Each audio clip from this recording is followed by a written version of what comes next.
incredible show. If you're a car enthusiast, you could spend all day there very easily. There's lots to see. I'm now outside of the show, but still in Skanderbeg Square. Ahead of me is the National History Museum. You can see a huge mosaic placed there during communist times. It depicts quite a few different wars and battles that the Albanians have had. On the left hand side is a run through of the history, different figures from the past, including the Illyrian tribes, the Romans, the Byzantine Empire, the Ottoman Turks. On the right represents the working Albanians' fight against fascism in the Second World War, and then the three figures in the middle are a depiction of communism. They are marching towards a bright communist future. Quite incredible to see. Some of the figures, especially on the right with the Second World War, have communist motifs on them. I am going to head around past the Opera House and on to some of the churches and mosques, and then the castle, I think. By the way, Tirana, as you would expect being the capital, is the largest city, and it has a population of about 450,000, and that's in a country of around 3 million. So quite a high proportion of people actually live here in this large city. I think I'm going to head in this direction. A very communist looking National Arts Gallery of Albania here. It was opened in 1946, so just as communism was starting to become a thing here. And this white structure, I'm not entirely sure what you call it. I think the official name is the Cloud, and it is a representation of modern art. I believe you could actually get in there and climb all over it, so guess what I'm gonna do? Yep, it's got to be done. So I'm gonna go and find out how you actually get up to the top. I think there are some steps around here, so let's see if we can, yeah, there we go. See if we can climb up.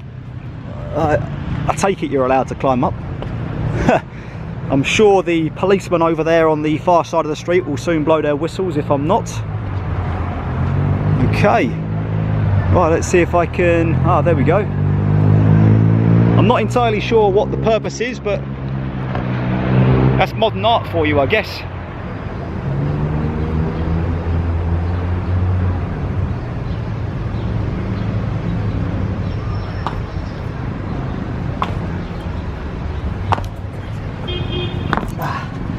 Okay, kind of crazy. Fun to climb over though. Right, next stop is some statues that were taken down after the communist rule ended here at the beginning of the 1990s. The art gallery has definitely seen better days. Round here the mosaic tiles are falling off. I'm guessing that that is just through wear and tear and not some kind of feature. You never know with these art galleries. Anyway, as I may have mentioned in other videos, Albania was a communist country between the end of the Second World War and the beginning of the 1990s, and like a lot of communist countries, they had statues and monuments of their heroes around the city, and Albania, Tirana, was no different. In front of me here are some of those statues that have since been taken down because it is deemed to be inappropriate these days to have these kind of people up. On the left there you can see that is Stalin, and the leader of Albania, a guy called Enver Hoxha, he was a Stalinist. He followed the rules and the way that Stalin set out his country, and he implemented a lot of that here. On the right hand side, this is another statue of Stalin. It is massive, it's got to be 15 feet high. And then in the middle is Lenin. So Lenin is one of the creators of communism. Now I'm going to be doing a separate video on communist Tirana. I'm going to be doing that tomorrow by visiting many of the places in the city that are associated with the city and the country's communist past. So make sure you join me for that one. I'm looking forward to it myself. In the meantime, onwards on my walk around the city of Tirana.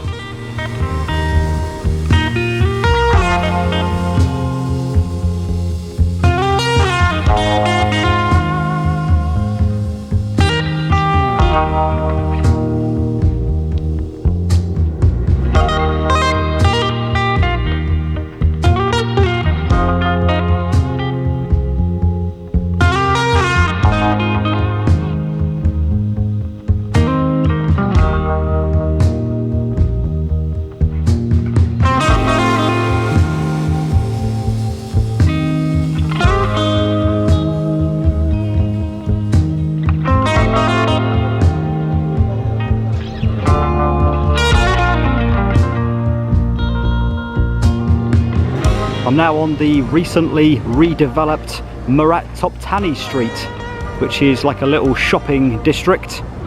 Also, if I pan around to the right here, you can see a brand new state-of-the-art shopping centre. It's called Toptani Shopping Centre. And then round to my right is the former castle of Tirana.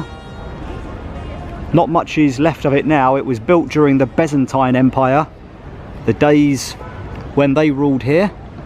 And this wall, I believe, is an Ottoman addition to the castle itself.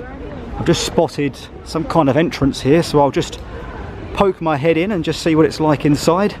I don't think there's very much left of the castle, certainly not above ground anyway. There may be some foundations that still exist below ground, but yeah, there's nothing left of the actual castle in here. I think it is just that wall. You can see some old buildings. Incredible.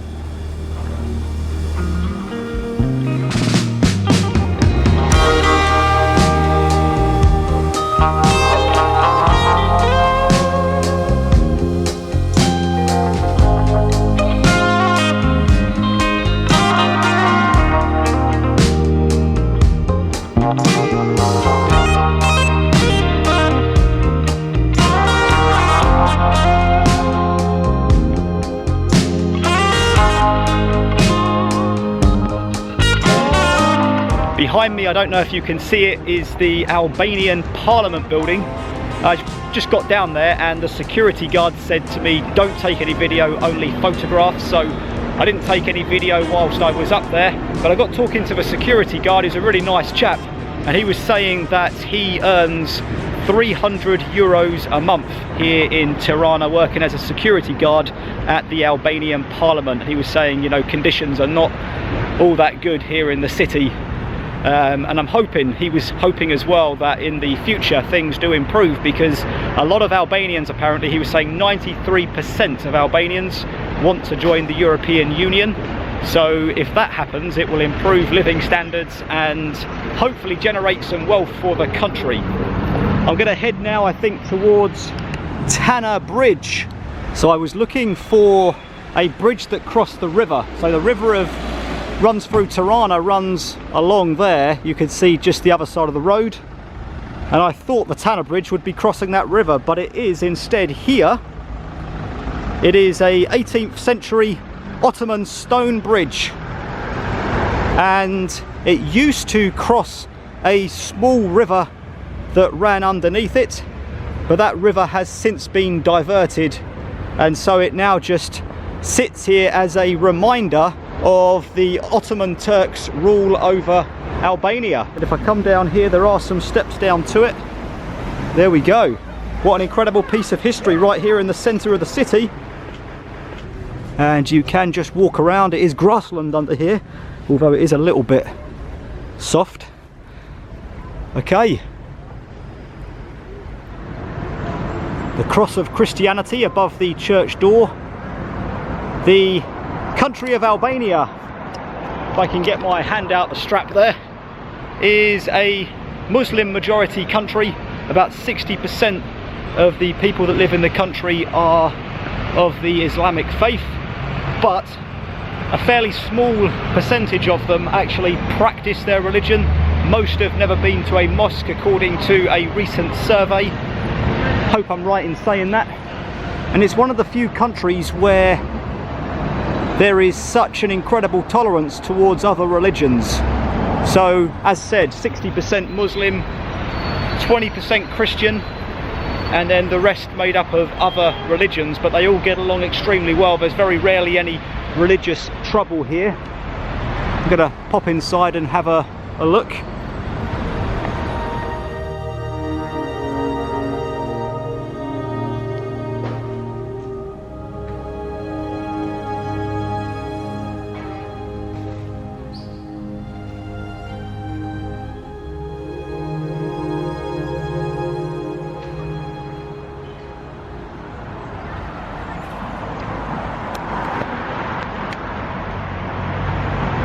Alright, that was pretty interesting.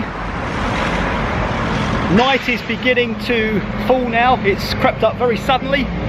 and it is getting dark, and so I think I'm going to go and find some dinner, and then I'm going to head out into the darkness of Tirana and see what the nightlife is like.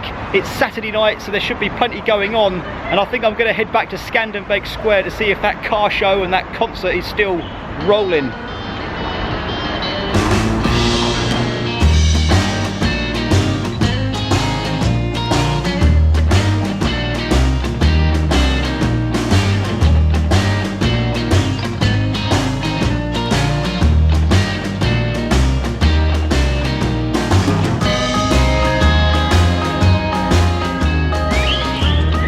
Back where I started this morning, Skanderbeg Square. The car exposition's still rolling, and there's a rock and roll band playing live music. So I think I'm going to see if I can get inside and take a look. It's going to be a good night, I think, in Tirana.